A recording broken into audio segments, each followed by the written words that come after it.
Então vamos abrir a Bíblia novamente, na carta de João a Apocalipse, ou melhor, o livro de Apocalipse, no capítulo 2, do versículo 1 até o versículo 7, que então é a carta à igreja em Éfeso. Livro de Apocalipse, capítulo 2, carta à igreja de Éfeso, do versículo 1 até o versículo 7. Assim que você abrir, se você puder, em reverência à palavra de Deus, fique em pé, eu vou ler, e a igreja acompanha a leitura, e farei em nome de Jesus. Assim diz a palavra de Deus. Ao anjo da igreja em Éfeso escreve: Estas coisas diz aquele que conserva na mão direita as 7 estrelas e que anda no meio dos 7 candeeiros de ouro. Conheço as tuas obras, tanto o teu labor como a tua perseverança, e que não podes suportar homens maus, e que puseste à prova os que a si mesmos se declaram apóstolos e não são, e os achaste mentirosos. E tens perseverança, e suportaste provas por causa do meu nome, e não te deixaste esmorecer. Tenho, porém, contra ti que abandonaste o teu primeiro amor. Lembra-te, pois, de onde caíste, arrependa-te e volta à prática das primeiras obras. E, se não, venho a ti e moverei do seu lugar o teu candeeiro, caso não te arrependas. Tens, contudo, a teu favor que odeias as obras dos nicolaítas, as quais eu também odeio. Quem tem ouvidos, ouça o que o Espírito diz às igrejas. Ao vencedor, dar-lhe-ei que se alimente da árvore da vida, que se encontra no paraíso de Deus. Oremos mais uma vez. Senhor, ao abrir a sua palavra agora, pedimos que o Senhor abra também o nosso coração e a nossa mente, e que o Espírito Santo nos ensine o que o Senhor quer falar conosco. E que essa palavra de Deus encontre lugar em nossa vida e opere aquilo que está determinada pelo Senhor. Por isso te peço, Senhor, usa-me como instrumento em suas mãos. Coloque em meus lábios as tuas palavras, Deus. Que o Senhor me capacite e me ajude a vencer as minhas limitações e fazer aquilo que o Senhor determinou que seja feito para a glória do seu nome. Eu oro em nome de Jesus. Amém. Pode se sentar, irmãos. Irmãos, domingo passado nós ouvimos Cristo batendo do lado de fora da porta de Laodiceia, que era uma igreja que levava o seu nome, mas uma igreja que estava distante do dono da igreja. Vimos uma verdade muito séria ali, ou seja, dá para uma igreja ter tudo funcionando e assim mesmo perder o essencial. É muito comum isso. Igrejas hoje atravessam exatamente essa realidade. Há muitas igrejas com muitos recursos, uma estrutura que lembra de um shopping center, e com pessoas muito capacitadas, treinadas, mas que infelizmente por causa do que se é ensinado, por causa do que é oferecido, nós chegamos à conclusão que, infelizmente, há muito tempo deixou de ser uma igreja conforme os fundamentos bíblicos que nós conhecemos. A igreja em Éfeso nos ensina que existe um tipo de fim que não acontece com grito, mas que acontece com silêncio, devagar, sem muita pressa. Por exemplo, um casamento quase nunca termina depois de uma briga, quase nunca termina depois de um escândalo, mas ele vai terminando devagar. Quando os dois param de procurar a mão do outro, quando os dois param de se importar de fato um com o outro, nós sabemos que eles continuam casados, mas estão separados nos corações. A mesma coisa nós podemos ver e lembrar de um prédio. A ruína de um prédio não acontece assim de uma hora para outra, a não ser que haja um terremoto, mas geralmente a ruína de um prédio acontece quando seus moradores ignoram as pequenas rachaduras. A carta de hoje é a carta de Cristo a uma igreja que só Cristo pôde ver uma pequena rachadura do lado de dentro, bem fininha, quase imperceptível, que os membros daquela igreja não estavam percebendo. Éfeso era uma igreja super trabalhadora, era uma igreja super corajosa, era uma igreja doutrinariamente afiada. Nós podemos até arriscar e brincar e dizer que eram assim, protestantes da gema, sabe, aqueles reformados bem chatos. No papel era uma igreja quase perfeita, uma igreja que dava gosto de ver no seu dia a dia. Mas Jesus, como tudo sabe, tudo vê, no versículo 4 ele diz assim para aquela igreja: tenho, porém, contra ti. Tenho, porém, contra ti. Uma igreja pode fazer muita coisa certa e ainda assim perder o amor por Cristo. Essa é uma triste realidade. E é algo muito bonito aqui que nós podemos ver, né? Quando João ele escreve essa carta à igreja em Éfeso, antes de ver a sala do trono, antes de ouvir o som das trombetas e também as taças, ele vê Jesus Cristo no meio da igreja. Ele vê Jesus Cristo caminhando entre a igreja, sondando os corações. Antes de julgar o mundo, Jesus examina a sua própria igreja, a sua própria casa, a sua própria estrutura. E aqui em Éfeso, começa então essa sequência de 7 cartas para 7 igrejas reais, mas cada uma termina com uma frase que é bem semelhante à outra. Quando João diz assim: quem tem ouvidos, ouça o que o Espírito diz às igrejas. Então, essa carta embora esteja aqui carta ao anjo da igreja em Éfeso, ela não é uma carta só para Éfeso, é uma carta para todas as igrejas, de todas as épocas e de todas as eras. Portanto, essa carta também é para a igreja presbiteriana em Divinópolis, é para os líderes, é para as famílias, para os jovens, para os adolescentes, para os membros da igreja, para aqueles que só frequentam de vez em quando, para aqueles que aparecem de vez em quando. Essa carta é para nós, é uma carta atual, é uma carta que deve ser lida, meditada e guardada no coração.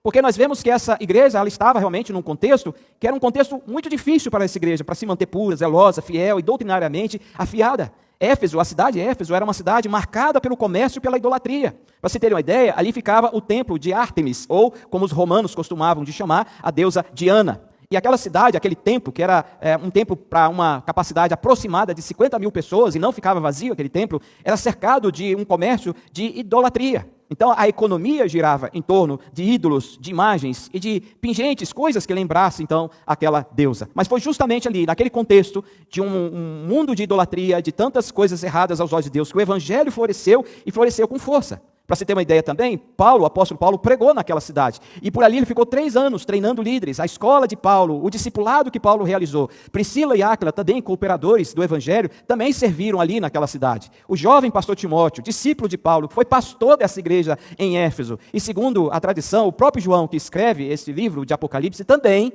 era originário daquela cidade. Portanto, era uma cidade muito importante. E o próprio apóstolo Paulo, quando ele se despediu da igreja de Éfeso, em Atos capítulo 20, versículo 31, ele alertou aqueles irmãos: vocês devem ficar atentos, vigiar o tempo todo, porque lobos entrarão no rebanho. Por isso, vocês precisam serem pastores que não tenham medo desses lobos e espantem os lobos. Então agora, anos depois de muitos anos, Cristo se apresenta como aquele que anda entre os candeeiros. Candeeiros é aquele castiçal que você às vezes já viu com aquelas velas, um símbolo muito usado no judaísmo. O candeeiro é o suporte. Aqui a palavra candeeiro está associada à igreja. Significa então que Cristo está andando entre as igrejas. A luz é Cristo. A igreja é apenas o castiçal, chamado a erguer a luz no meio de uma cidade escura, no meio das trevas. Então, a ideia central que nós temos aqui desse texto hoje, irmãos, é que uma igreja, ela pode trabalhar muito, acertar a doutrina e suportar o sofrimento, e mesmo assim, perder o que é mais importante, que é o amor verdadeiro por Deus. Perder aquela devoção, aquele arder do coração, aquela vontade profunda de fazer de fato tudo para a glória de Deus, não se importando com o custo disso na nossa vida, no nosso tempo, no nosso conforto, no nosso lazer. Porque Cristo, Ele não quer apenas o nosso trabalho, é verdade, porque Ele quer também, acima de tudo, o nosso coração. O nosso coração. É esse o objetivo de Deus. Então o sermão de hoje, irmãos, tem como título: o que fazer quando esse amor se esfria? O que fazer quando esse amor se esfria? Aqui nós vemos Cristo então nos conduzindo em 3 movimentos. Primeiro, ele enxerga o bem que existe no meio da igreja. Depois, ele toca na ferida escondida e, por fim, ele aponta o caminho do retorno. Então, eu gostaria de começar aqui com o primeiro ponto. Cristo enxerga tudo o que há de bom. Volte os seus olhos de novo para o texto que nós lemos. No versículo 1 a 3, diz assim: ao anjo da igreja em Éfeso escreve. Como eu já disse, anjo aqui significa o pastor da igreja. Estas coisas diz aquele que conserva na mão direita as 7 estrelas e que anda no meio dos 7 candeeiros. Conheço as tuas obras. Nota o que já começa aqui. Qual é o diálogo de Cristo com essa igreja? A primeira coisa desta carta é reconfortante para nós, porque a Bíblia diz: Cristo vê o que nós fazemos. Eu conheço as tuas obras. Ele não é aquele inspetor distante ou aquele gerente que fica no pé do funcionário esperando flagrar o erro para chamar a atenção, mas ele é aquele que anda no meio da igreja, o Senhor que caminha entre o seu povo, sondando e conhecendo as intenções mais profundas e íntimas do coração, porque antes dele corrigir, antes dele exortar, ele conhece, ele vai a fundo. Então no versículo 2 ele fala assim: conheça as tuas obras. Louvado seja Deus, porque ele sabe o que nós fazemos. Ele sabe quando nós realizamos uma obra que agrada o seu coração. Então essa palavra conhecer aqui não é um conhecimento superficial, como muitas vezes nós podemos dizer uns dos outros. Eu conheço fulano, eu conheço Beltrano, eu convivo com ele. Esse conhecimento é um conhecimento possível a cada um de nós. Mas do grego, essa palavra conhecer, ela é mais profunda, porque está relacionado a quem vê por dentro, quem faz uma pesquisa mais profunda, de modo que Cristo sabe quantas pessoas estão reunidas aqui esta noite. E mais, nós podemos saber isso também, nós podemos até contar, começando lá por cima e chegando aqui embaixo. Isso é possível a nós. Mas há uma coisa que nós não podemos, mas Cristo pode. Ele sabe como cada um chegou aqui esta noite. Ele sabe como cada um de nós saiu de nossa casa. Ele sabe o que aconteceu antes, o que aconteceu na semana passada. Ele sabe as nossas dores, Ele conhece as nossas aflições. Ele sabe tudo a nosso respeito. De modo que Éfeso não era uma igreja desconhecida, mas era uma igreja muito conhecida por Jesus Cristo. E essa igreja que era conhecida por Jesus, era uma igreja ativa, não era uma igreja parada. Era uma igreja que fazia, que servia, que carregava responsabilidades. E isso é bom, porque é uma igreja viva, saudável, é uma igreja que trabalha. O problema não era trabalhar, o problema era trabalhar sem amor que tinha antes, sem aquela devoção que tinha antes, sem aquele prazer que tinha antes. A igreja em Éfeso, então, era uma igreja muito ativa, mas uma igreja que estava fria no seu coração. Porque trabalho, irmãos, nós sabemos que é bênção. E quando nasce da comunhão, esse trabalho é algo agradável. Mas quando é algo que não nasce da comunhão, se torna um peso, se torna uma obrigação.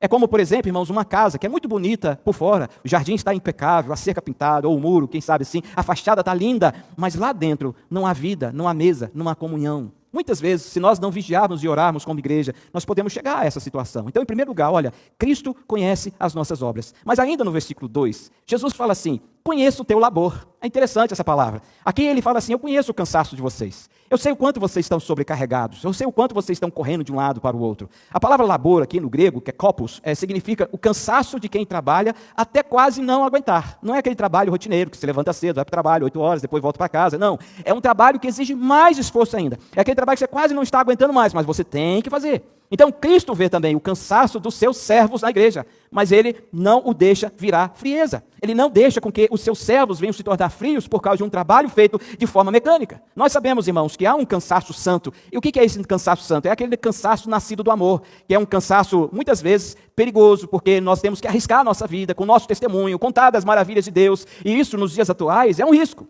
A todos os dias, a Bíblia fala que nós somos levados como ovelhas para o matadouro. Por quê? Porque viver para a glória de Deus e representar o nosso Senhor Jesus Cristo é sim desafiador, causa sim cansaço, mas esse cansaço é santo. É um cansaço que alegra e fortifica a nossa fé. Nascido de algo que é muito mais elevado do que nós pensamos. Agora, quando está desconectado desse amor profundo a Deus, esse cansaço se torna um peso, uma obrigação que não nos dá prazer. Veja, Jesus também, ele tinha um ministério muito ativo. Afinal de contas, ele tinha 3 anos apenas para treinar os seus sucessores aqui enquanto apóstolos e doutrinadores e fundadores da igreja, como também para implantar o reino de Deus. Então, ele tinha uma vida muito ativa. Jesus se cansou várias vezes. Mas é interessante que quando você lê o Evangelho de Marcos, você vê que Jesus, toda manhã, bem de madrugadinha, ele começava o seu dia orando. Quando terminava o dia, ele terminava o seu dia orando. E mesmo estando cansado. E é assim que Jesus nos ensina a vencermos o nosso cansaço. Ou seja, Jesus, ele cansado, ele buscava a presença de Deus. Nós também precisamos imitar Jesus nesse ponto, porque se nós simplesmente nos cansarmos, sem termos essa comunhão com o Senhor, então esse cansaço irá nos atrapalhar. Então o problema não é cansar, mas é se cansar longe de Deus. Por isso, o próprio Jesus diz assim, sem mim, nada podeis fazer. Jesus não está dizendo assim, ó, sem mim vocês vão fazer pouco, sem mim vocês vão fazer quase nada. Jesus está falando assim, não, sem mim vocês não vão conseguir fazer coisa alguma.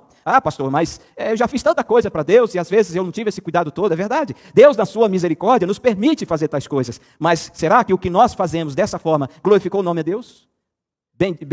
Deu glórias ao nosso Deus? Deus foi exaltado? Os homens viram isso e glorificaram o nome do Senhor? É isso que Jesus está dizendo. Então ele conhece nossas obras, ele conhece o nosso labor, mas ainda no versículo 2 ele fala assim, eu conheço a sua perseverança.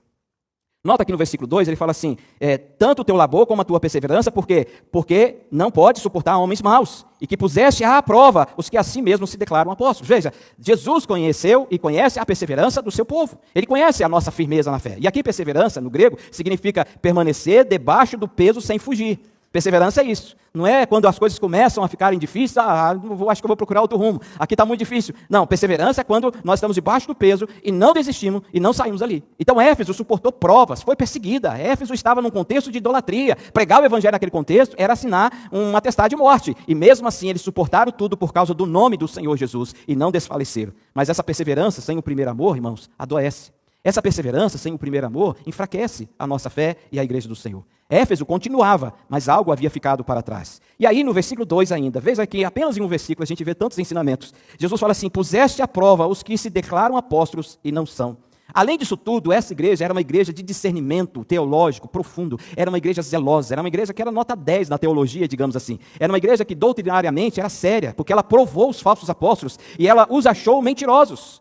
Essa igreja, ela tinha um discernimento tão afiado que todos que chegavam lá e começavam a falar de Jesus ou das coisas do reino de Deus, essa igreja, opa, peraí, tem alguma coisa aí que não está correta, não está certa. Então essa igreja com firmeza denunciava a falsidade daqueles falsos apóstolos. Ela também aborrecia as obras dos nicolaítas, como o próprio Deus odiava. E os nicolaítas eram um grupo que também enganavam as pessoas, não somente com suas práticas religiosas, mas também no trato moral e no seu comércio. De modo que essa igreja tinha uma virtude, doutrina, uma doutrina sólida, uma doutrina bem afiada. Mas a verdade, meus irmãos, sem amor vira rigidez sem vida.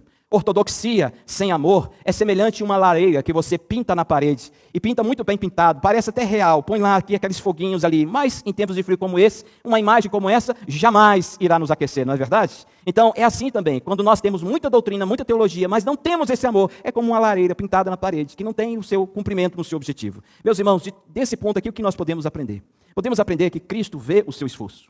Cristo vê o quanto você tem se dedicado. Cristo vê o seu trabalho no ministério que você serve na igreja do Senhor Jesus Cristo. Cristo vê a obra e o trabalho dos irmãos que ficam lá escondidinhos, projetando os cânticos ou transmitindo os cultos. Cristo vê a obra deles. Cristo vê os irmãos que ficam ali recepcionando. Cristo vê o trabalho na semanal e também aos domingos dos nossos irmãos diáconos. Cristo vê o quanto que os presbíteros da igreja, junto com os demais, o pastor e o conselho reunido, também se esforça para deixar a igreja de acordo com a vontade de Deus. E nós cremos, meus irmãos, que nada feito por amor a Deus cai por terra. Deus aceita essas obras. Deus se alegra dessa obra. Mas nós temos que ter um cuidado muito sério.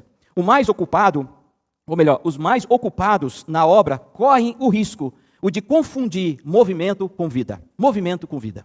Nós temos que ter discernimento para não nos envolvermos em algo tão acelerado na nossa vida e perdermos o momento da comunhão. Isso não quer dizer que você tem que, então, eu vou então parar, pastor, de frequentar os demais trabalhos da igreja e vou escolher apenas um. Não, isso é um engano. Você tem que continuar firme nos encontros dominicais, tanto na escola dominical quanto nos cultos de oração, nos pequenos grupos, mas nós temos que ter o cuidado de não interpretar esse movimento como um ato de amor, porque o movimento é bom, mas o tempo com Deus é melhor ainda. Então dá para seguir no ministério, irmãos, muitas vezes sem alegria. Dá para frequentar o culto sem fome pela palavra. Dá para se reunir com os irmãos para orar, mas sem aquele deleite da oração.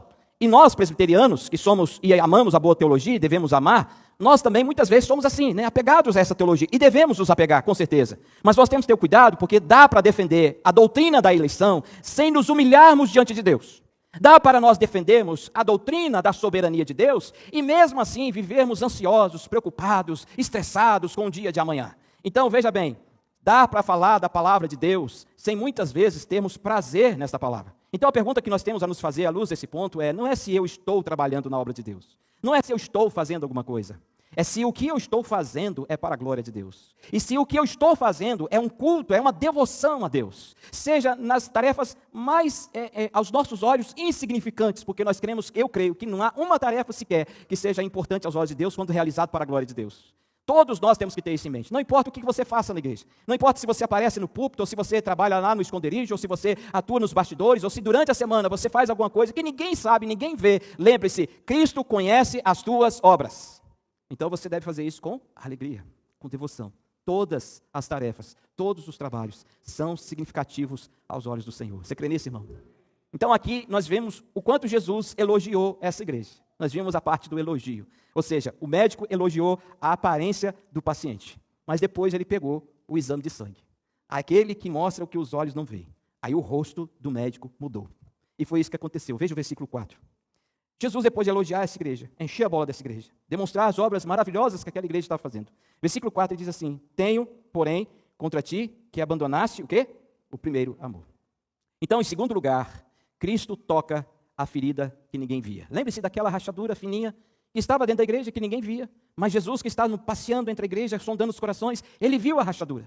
E aqui está a rachadura. Veja, ele começa assim: tenho, porém, contra ti. Ou seja, tudo nesta carta gira em torno desta palavrinha. Porém. É uma conjunção adversativa na língua portuguesa. Esse, porém, é a dobradiça que vira a porta inteira, que anuncia que vem uma ressalva aí. Tipo assim, olha, eu vi aqui seus exames, o exame de sangue tem isso, tem aquilo outro, mas aí o médico olha assim, mas, porém. Só que esse porém aqui, ele tem muito mais peso, porque ele está mostrando alguma coisa que a igreja se recusava de ver. Então, depois dos elogios, Jesus fala assim: agora vem o porém, vem o mais. E aqui o ar fica pesado. É quando as coisas começam a ver que não estão tão bem assim. E a queixa de Jesus contra essa igreja não é uma queixa por causa de uma heresia, não é porque não era uma igreja zelosa doutrinariamente, não é porque era uma igreja que aceitava no seu meio todo tipo de pessoa com todas as ideias e ideologias diferentes do que a Bíblia ensina. Não, a queixa de Jesus aqui foi outra. Ele diz assim no versículo 4, tenho porém contra ti, que o quê? Abandonaste o teu primeiro amor. Cristo não diz, eu tenho uma sugestão, mas ele fala assim, eu tenho algo contra você.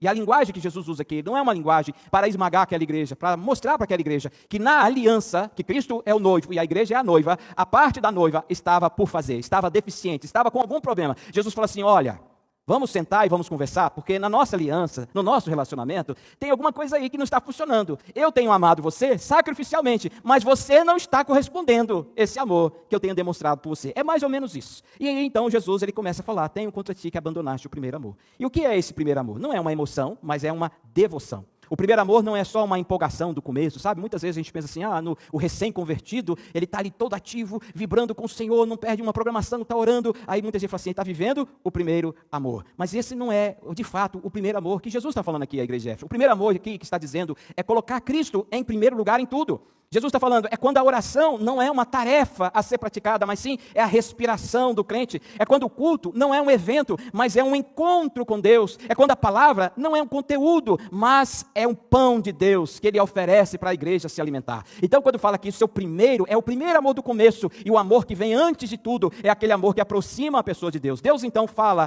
com saudade para aquela igreja. Como Ele falou pela boca do profeta Jeremias, em Jeremias 2, versículo 2, a Israel dizendo assim, Deus falando para Israel, lembro-me de ti, da tua afeição quando eras jovem e do teu amor quando noiva. Deus está falando a mesma coisa aqui para nós e a mesma coisa que Ele disse também para a igreja em Éfeso. Veja o exemplo de Marta e Maria. Quando Jesus vai à casa dessas irmãs, Marta corre para fazer as coisas e ela vai cozinhar, ela vai arrumar e Maria escolhe a melhor parte segundo o Evangelho. Ela se põe aos pés do Senhor Jesus Cristo. O problema não era que Marta estava servindo. Servir é bom e nós devemos servir. O problema é que Marta, ela estava tão acelerada, tão preocupada em servir, que ela estava distraída. Ela estava perdendo uma oportunidade de ouro de estar aos pés do Senhor para agradecer e se alimentar da palavra do alto. Às vezes na igreja nós temos muitas Martas e poucas Marias. Pessoas que estão correndo de um lado para o outro, mas que muitas vezes não param para poder estar aos pés do Salvador. E uma coisa que chama a atenção aqui, irmãos, é que esse amor que a igreja abandonou não foi um amor arrancado, não foi um amor tirado. Veja o que Jesus fala, que abandonaste o primeiro amor. Essa palavra, no grego, ela tem o seguinte significado. Abandonar aqui significa deixar, soltar ou largar. Significa que é a mesma palavra usada para perdoar, para soltar uma dívida e para deixar alguém ir embora. Não é jogar fora com raiva, não é brigar com a pessoa ou com amor expulsar, mas é soltar devagarinho. Éfeso não expulsou o amor pela porta da frente, a chutes e pontapés e tijoladas, mas a igreja foi soltando as mãos de Jesus devagarinho. Sabe como assim? Você está assim agarrado na mão do outro assim. Aí você se despede, tchau então. Aí quando são dois jovens que estão meio assim apaixonados e ainda não se declararam para o outro, né? Aí eles vão soltando a mão devagarzinho assim, lembra? Sim, até que soltou. A igreja em Éfeso, a noiva, estava segurando a mão do noivo. Mas com o tempo, aquela igreja foi soltando a mão devagarinho. Aí o noivo falou assim, opa, vocês não são nota 10. Na doutrina, no zelo, no discernimento, no trabalho, no labor, na perseverança. Vocês realmente têm honrado meu nome. Mas vocês abandonaram o primeiro amor. Vocês largaram a minha mão devagarinho. Significa, irmãos, que muitas vezes o esfriamento espiritual que muitos crentes experimentam não acontece de imediato. Não acontece por causa de um escândalo. Não acontece por causa de uma tragédia. Acontece aos poucos. Acontece quando devagarzinho nós vamos soltando as mãos do Senhor. Éfeso foi essa igreja e muitos crentes estão vivendo essa mesma realidade. Quando deixam de lado a oração, quando deixam de lado a comunhão, quando deixam de lado a meditação na palavra de Deus, quando deixam de lado o ensino, a instrução das Escrituras, que graças a Deus nós temos aqui e vamos continuar a ter. Quando a vida, que deveria ser uma vida de comunhão, se torna uma vida social apenas. Quando o ministério se torna uma obrigação. Quando a escala de que nós estamos inseridos para servir se torna uma coisa pesada e não uma coisa gratificante. Meus irmãos, tudo isso vai acontecendo aos poucos, devagar. E as pessoas e igrejas vão soltando as mãos do Senhor, devagarinho, até que vem o esfriamento espiritual. Por dentro há cinzas, mas a cinza, ela não pode aquecer mais esse coração. E Cristo não aceita substituto aqui. Cristo não está dizendo assim, olha, então para vocês mudarem essa história, trabalhem mais, amem mais o Senhor, ande mais com o Senhor. Não, Jesus não coloca um peso sobre a igreja, mas Ele chama essa igreja para a comunhão viva com Ele. Lembre-se das palavras de Paulo em 1 Coríntios 13, versículo 1, escrita exatamente dessa cidade, desse contexto. Ele escreve assim, ainda que eu fale as línguas dos homens e dos anjos, Se eu não tiver amor, serei como bronze que soa ou como símbolo que retine. Irmãos, dá para ter som religioso e ser oco por dentro. Cristo não quer só mãos ocupadas, Ele quer corações rendidos. Não quer só ministério funcionando, Ele quer ver servos aquecidos pela sua graça.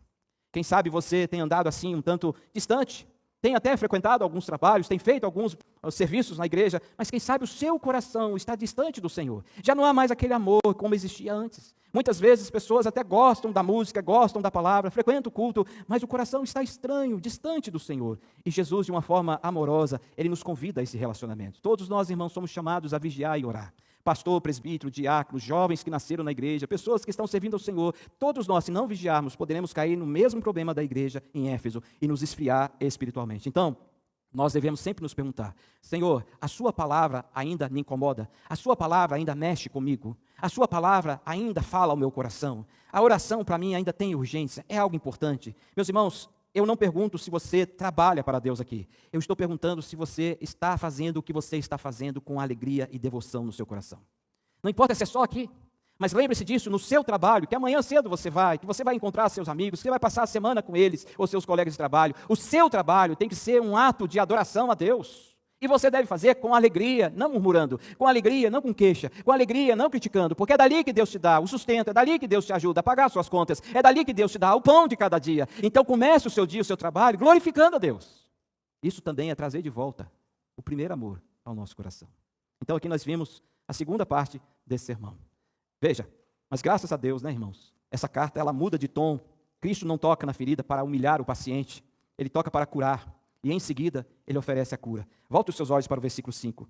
E aí Cristo fala assim para a igreja: lembra-te, pois, de onde caíste. Arrependa-te, volte à prática das primeiras obras. E, senão, venho a ti e moverei do seu lugar o teu candeeiro, caso não te arrependas. Veja, o caminho que Cristo está apontando é o caminho da restauração. Então Cristo mostra o caminho para que esse primeiro amor seja novamente algo real na nossa vida. E Ele fala assim, 3 coisas importantes Ele nos fala para alcançarmos essa bênção em nossa vida. Versículo 5 Ele fala assim: primeiro, lembra-te de onde caíste. A palavra caíste aqui não quer dizer cuidado onde você está indo ou o que você está fazendo, porque você pode cair. Não, Cristo está dizendo assim para aquela igreja: você está caído, você já caiu. É uma realidade, não tem como mudar essa realidade. Você está numa situação que precisa sair dela, mas sozinho você não vai conseguir fazer isso. Às vezes, quando nós passamos por esse esfriamento espiritual, a gente pensa assim: não, amanhã vai ser um novo dia. Segunda-feira, além da minha dieta, eu vou começar uma leitura bíblica. Eu vou começar tudo de novo. Mas aí, com o tempo, você vai começando a desanimar novamente e volta naquela realidade. Por quê? Porque Jesus disse o quê? Sem mim, nada podeis fazer. Nós precisamos de Cristo para que Ele possa nos ajudar. E muitas vezes, irmãos, nós caímos de pé, caímos trabalhando, caímos servindo, caímos frequentando, caímos contribuindo, caímos de todas as formas. Então Cristo está falando assim: lembra-te. Ou seja, é um lembrar contínuo. Analise sua vida. Não é aquele lembrar nostálgico. Na minha época, há 30 anos atrás, a igreja era outra, a vida era outra. Não, Jesus não está mandando a gente viver no passado. Jesus está falando assim: olha, vocês precisam trazer à memória aquelas coisas que realmente enchem o seu coração de esperança, que traga à sua memória as grandes maravilhas de Deus na sua vida, o quanto Deus te livrou, te abençoou, o quanto Ele te amou, que Ele te livrou das garras do pecado, que Ele te tirou do lamaçal do pecado, que Ele colocou sobre sua vida um nome poderoso de Jesus Cristo, que Ele colocou no seu coração o Espírito Santo, que se move dentro de você, que te ajuda a discernir entre o certo e o errado. Cristo está dizendo assim: olha, lembre-te de que onde você estava e onde você está hoje, quem você era e quem você é hoje, não por sua força, não pela sua tradição, mas por causa da graça maravilhosa de Jesus Cristo. Meus irmãos, isso para nós é o que nós precisamos para podermos trazer de volta aquilo que um dia ardeu em nosso coração, trazer à nossa memória essas coisas maravilhosas, aquelas primeiras obras, as obras onde Cristo era o centro, onde Cristo era adorado, onde Cristo era exaltado através de tudo que nós fazíamos. É isso que nós devemos lembrar. Lembrar não para morar no passado, mas para reacender o presente com o fogo que Deus um dia acendeu em nosso coração. Mas não é necessário, ou melhor, não vai ser eficiente apenas a gente lembrar. Jesus também fala aqui no versículo 5 que, além de lembrar, nós devemos nos arrepender. E a palavra arrepender aqui é metanoia, é a mudança de mente que muda a direção dos nossos pés. É quando a gente está indo em direção a uma situação, a um tipo de vida, um estilo de vida que não agrada a Deus. O arrependimento é dar meia volta, é mudar de direção, ir em direção ao trono de Deus para termos comunhão com o Senhor. Arrependimento não é remorso, arrependimento não é lágrima passageira, arrependimento não é arrepio, não é emoção no culto, mas é um voltar-se de inteireza de coração para o Senhor. Por isso, arrependimento também não é humilhação, mas é libertação. É largar o peso de fingir ser uma coisa, fingir ser uma pessoa e dizer para o Senhor: Senhor, eu me esfriei e eu não percebi, traga-me de volta aos teus pés. Senhor, eu estou distante da sua presença. Senhor, eu oro, mas eu sei que minha oração muitas vezes é uma oração mecânica, uma oração ensaiada, quase uma ladainha. Senhor, eu sei que muitas vezes eu estou no culto, mas não estou. Eu estou de corpo presente, mas minha mente está lá na Copa do Mundo, a minha mente está no trabalho, está nos boletos de amanhã que vão vencer, está nas confusões familiares que eu tenho que resolver. A minha mente está lá, Senhor, mas eu estou aqui, cumprindo com a minha obrigação. Meus irmãos, se a gente não formos sinceros com o Senhor, isso jamais vai ser uma realidade em nossa vida. E aqui nós não estamos falando para você mudar a sua forma de crer. Nós não estamos falando assim: então eu tenho que ser agora uma pessoa diferente do pensamento reformado, pastor. Eu tenho que ter minhas ações, você entendeu? Mas a Bíblia diz assim em 1 João 1,9, se confessarmos os nossos pecados, o que a Bíblia diz? Ele é fiel e justo para perdoar os nossos pecados. Então Jesus, ele fala para lembrar, para se arrepender, e ainda no versículo 5 ele fala assim: e volte à prática das primeiras obras. Cristo não manda só sinta de novo alguma coisa, se arrepie novamente, chore novamente, sinta a emoção novamente. Não, Jesus fala assim: pratique de novo. Pratique de novo. Porque o amor bíblico tem direção, o amor bíblico tem decisão, o amor bíblico tem prioridade. E ele não manda inventar novas obras, ele não manda inventar novos ministérios da igreja. Ele não fala para você pensar de uma forma assim, extraordinária, fazer um planejamento de encher os olhos. Jesus está falando assim: não, volta somente às primeiras obras. Quem já leu o livro de Atos, há de se lembrar como viviam os convertidos. Em Atos 2,42, a Bíblia diz que eles perseveravam unânimes, o quê? Na doutrina dos apóstolos, na comunhão, no partir do pão e nas orações. Jesus está dizendo isso aqui para Éfeso: volta às práticas das primeiras obras e como a igreja começou. E às vezes nós achamos, como igreja, que enchermos a nossa agenda de novidades, de eventos especiais, com isso e aquilo outro, é o que Cristo quer. Mas Cristo está falando assim: volte lá no início. Vai de novo para a oração, vai de novo, volta lá na palavra, volta de novo na comunhão, vai na adoração sincera, no serviço amoroso a Deus, volta às raízes. Jamais nós poderemos ser como era a igreja primitiva, mas nós podemos trazer para o nosso contexto os princípios da igreja primitiva, aquilo que a igreja fazia, que mantinha a igreja em pé. Então no versículo 5 ainda, Jesus ele dá uma advertência àquela igreja: e senão venho a ti e moverei do seu lugar o teu candeeiro, caso não te arrependas. Jesus ele continua demonstrando amor àquela igreja e à igreja atual. Cristo avisa que se não houver arrependimento, ele removerá o candeeiro do lugar. O que isso significa? Ele está dizendo aqui: eu não vou apagar a luz, porque Cristo é a luz é dele e ele é a luz, mas ele vai remover o castiçal. Lembra que aqui o candeeiro, o castiçal é a igreja? Então, em outras palavras, Jesus está dizendo assim: uma igreja pode até continuar como instituição, com prédio, nome, agenda, uma boa estrutura, um bom recurso, mas ela pode perder a sua utilidade como testemunha viva do Evangelho de Jesus Cristo. Há muitas igrejas que hoje estão com suas portas fechadas, porque aos poucos foram largando, abandonando o primeiro amor, largando a mão do Senhor. Éfeso mesmo, hoje, é um monte de ruínas.